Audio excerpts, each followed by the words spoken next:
Welcome to the Beginner Guitar Academy podcast, a podcast where we provide tips and tricks to take the confusion out of learning to play guitar. Beginner Guitar Academy is a fast-growing online guitar school taking you from complete beginner to well-rounded guitarist. So are you ready for your next guitar lesson? I'm ready. I'm ready. I'm ready. Here's your host, Amazon best-selling author of the book Learn to Play Electric Guitar, Paul Andrews. Hello and welcome to this week's episode of the Beginner Guitar Academy podcast. And in this week's episode, we're going to be discussing the chord of the month, which is dominant 7 chords. But before we jump into that, let's quickly just do a little bit of housekeeping. And for Beginner Guitar Academy members, if you did not join me live Saturday just gone for the Learn to Play 5 Nirvanaist workshop, then it is now in the Academy. So the recording is now live. So head over to there and you'll find that. And we went through 5 classic riffs, which Smells Like Teen Spirit, In Bloom, Lithium, All Apologies, and Heart-Shaped Box. Some really, really good riffs, especially if you're just starting off with power chords. In Bloom's a great one for that. So it's quite slow, as is Smells Like Teen Spirit and actually Lithium. All 3 of those are really good for your power chords. And then the other 2, All Apologies, Heart-Shaped Box, really nice for drop D tuning. So if you're just starting to get into drop D, those are some quite nice little riffs for that. So if you're not an Academy member, every fortnight now we are doing song workshops or technique workshops.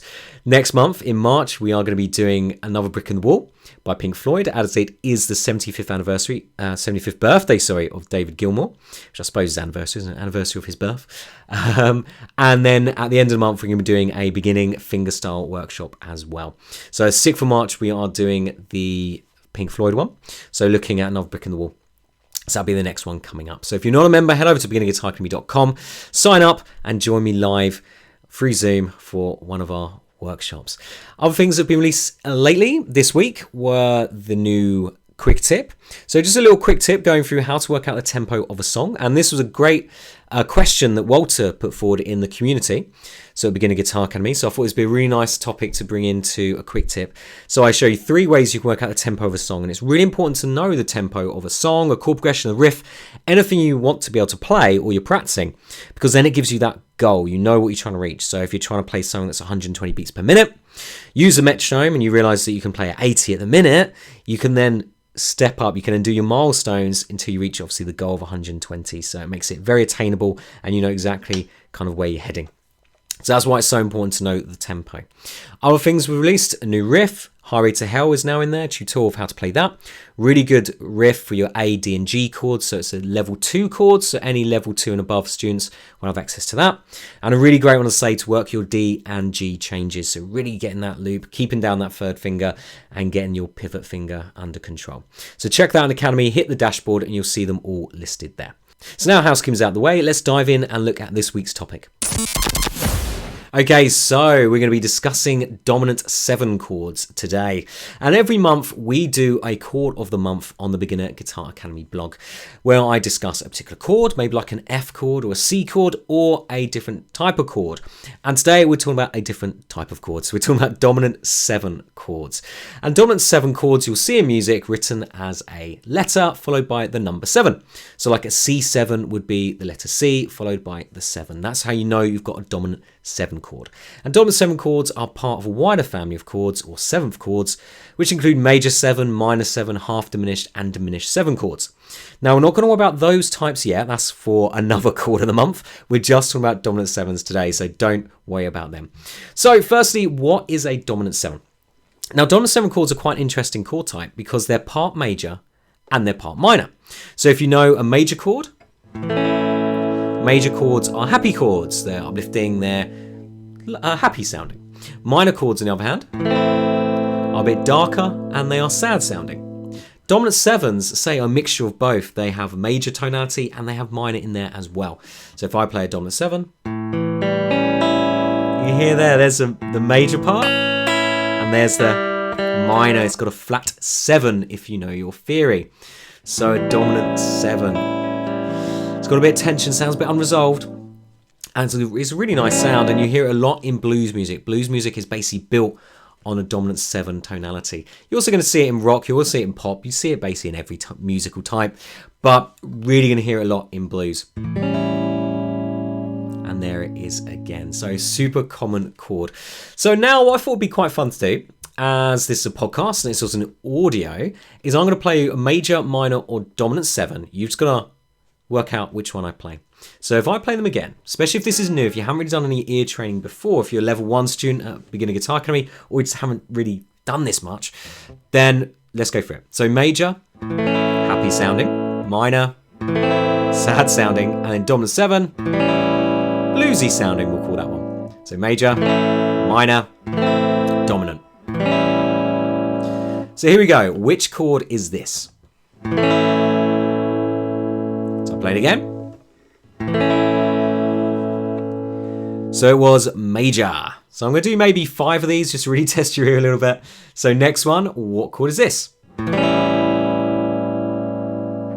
Play it again. And what do you reckon? So it was dominant 7. So that was our dominant 7. Okay, next one, what chord is this one? What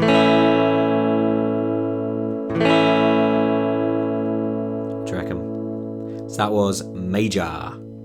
So this can be quite tricky. So if you've not done this before, it's a very subtle difference. Between the major and the minor, there's only one note. You've changed one note. You're just literally doing that half step, so there's only one fret between it. So it's quite tricky. Dominant 7 again, there's a one note added. So these can be quite tough.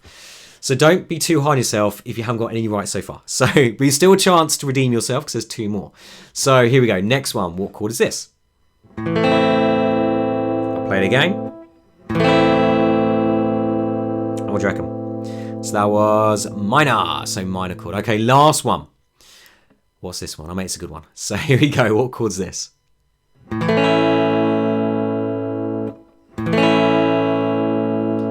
it was major. So that was our major chord. Now, again, don't worry if you've struggled with that a little bit trying to hear the difference.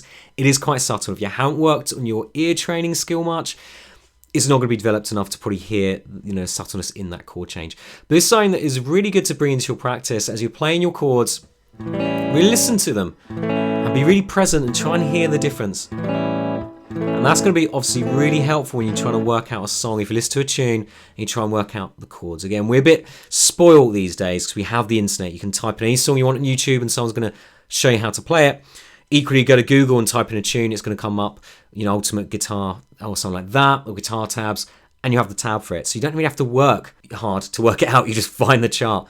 But it's so good to work out a song by yourself, to listen to it, listen to the chords and work them out. You'll find that'll be so much rewarding, you'll get so much more out of it than just watching someone tell you how to play on YouTube or find the tab online. So it's a good way of just starting to get your ear acclimatized to these different chord sounds. So major, you're happy, minor, the sad, and dominant 7, say they're a little bit more bluesy. Now when it comes to dominant 7s, we want to start with kind of the open shapes.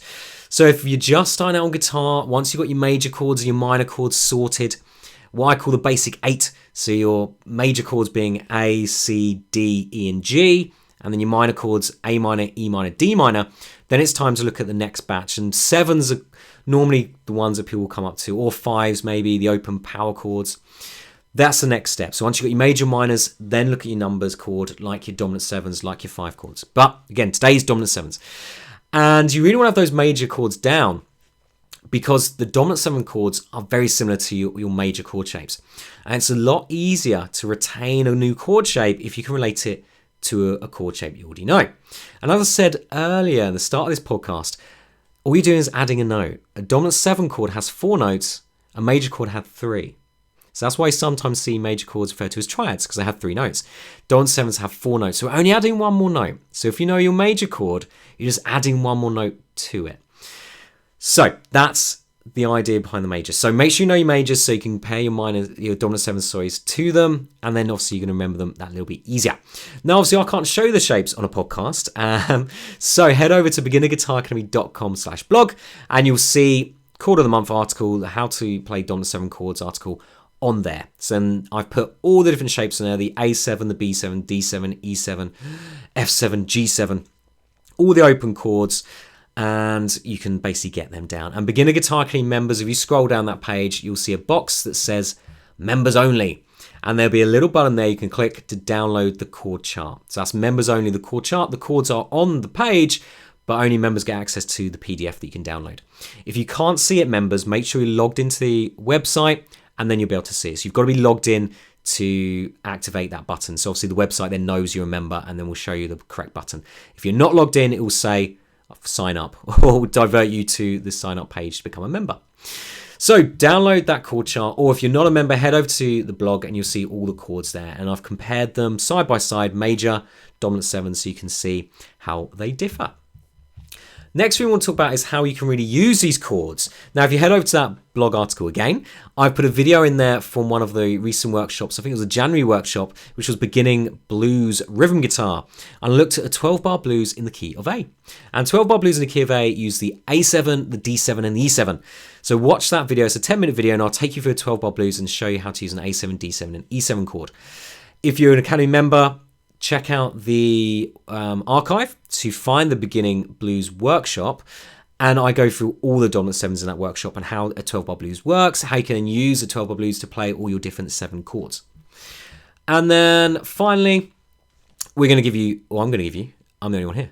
I'm going to give you a few songs to work on for your dominant 7 chords. And so there's some really fun ones to do. Now, the first one I've put on here is Black Horse and the Cherry Tree by Katie Tunstall. So that uses a B7. That's a really fun one to play because it only is E minor and B7 in the verse. So it's a really fun one. In the chorus, she brings in an extra couple of chords, but it's primarily just E minor and B7, so it's a fun one to have a play around with. Next one is Folsom Prison Blues by Johnny Cash. That uses a B7 in the intro. And it's kind of like a blues progression. It's kind of like a 12-bar blues.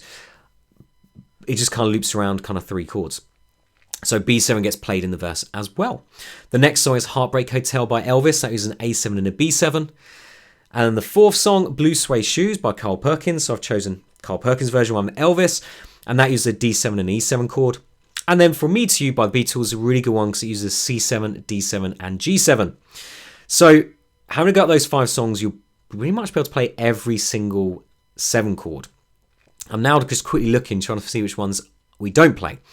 And we got the A, we got the B, we got the C, we got the D, we got the E. The only one is actually the F. Now, the F7 is a bit of a funny one because it's quite stretchy. It's a 4-fret stretch. So it's a bit of a tough one. It doesn't pop up, thankfully, that much. If you're doing a 12-bar key of C, you're going to see it in there.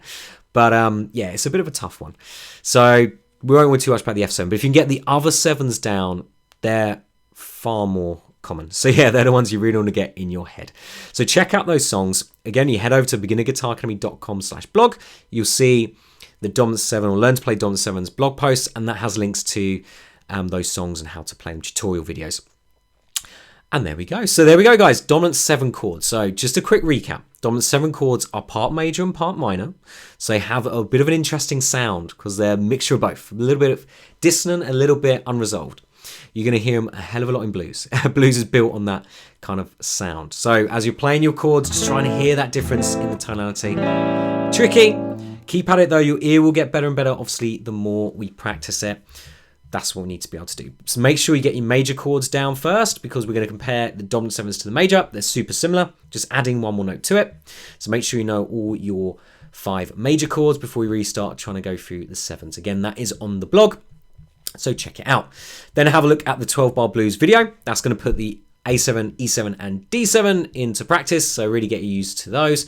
And check out the song links as well to really get these to going into obviously some chord tunes. And there we go, guys. There is Dominant 7 chords. And there we go. I hope you enjoyed this week's episode of the Beginner Guitar Academy podcast. We now hopefully got a bit more of an understanding of what Dominant 7 chords are. And don't forget to head over to beginnerguitaracademy.com/blog. Check out the blog post for this week's episode for all the links I mentioned in the episode. Now, if you're not a member of Beginner Guitar Academy, make sure you head over to beginnerguitaracademy.com for your $1 2-week trial. So if you enjoyed this episode, I'd really appreciate it if you can review it in whatever podcast app you use. And I look forward to seeing you next week for another episode. Take care, and I'll see you soon. Thank you for listening to the Beginner Guitar Academy podcast. We hope you enjoyed today's episode. For more information, updates, or to start your membership today, please visit us at www.beginnerguitaracademy.com. Until next time, take care.